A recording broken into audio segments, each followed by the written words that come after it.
Ekonomi digital yang memacu disrupsi dunia bisnis digital mendorong banyaknya perubahan di dunia bisnis.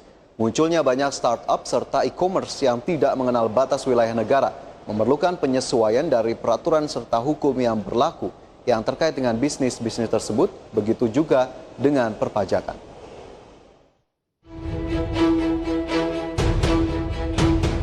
Pemirsa, sebagai pelaku usaha perlu mengetahui perkembangan pembahasan pajak digital global yang sedang dan terus dilakukan oleh berbagai negara di dunia untuk memastikan hak dan kewajiban perpajakan diatur secara adil serta tetap memberikan ruang bagi kelangsungan usaha. Lebih dari 70,3 miliar transaksi pembayaran real-time telah diproses secara global pada 2020.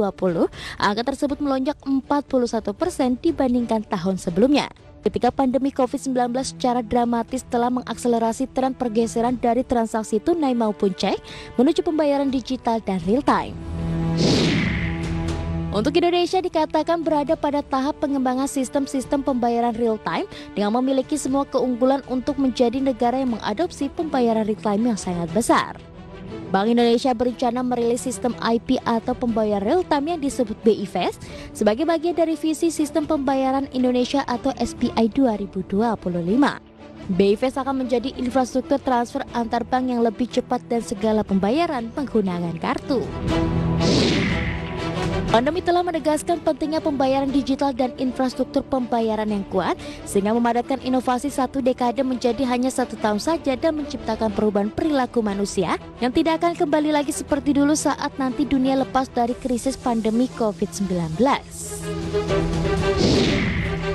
Negara-negara yang mempunyai infrastruktur pembayaran digital yang kuat telah mengatasi dampak ekonomi dari pandemi ini dengan lebih baik dibandingkan mereka yang tidak.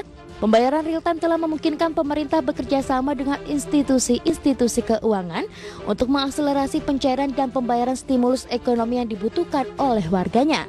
Mereka juga memberikan likuiditas real-time ke perusahaan-perusahaan yang harus beradaptasi dengan disrupsi pada rantai pasokan.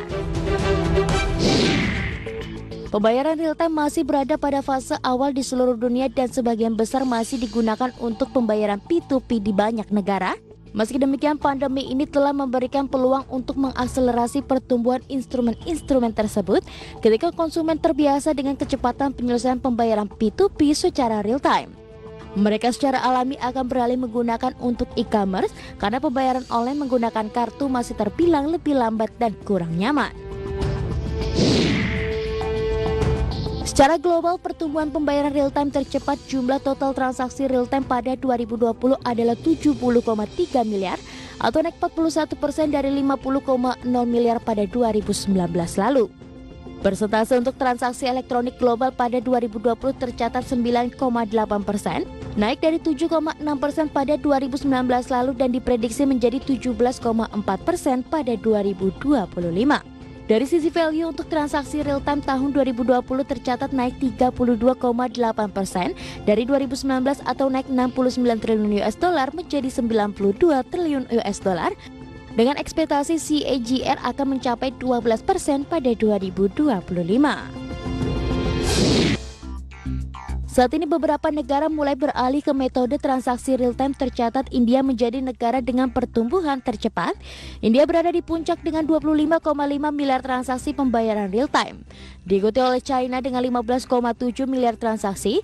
Korea Selatan di urutan ketiga dengan 6 miliar, Thailand di posisi keempat dengan 5,2 miliar transaksi, dan Inggris di tempat kelima dengan 2,8 miliar transaksi. Berbagai sumber, IDX Channel.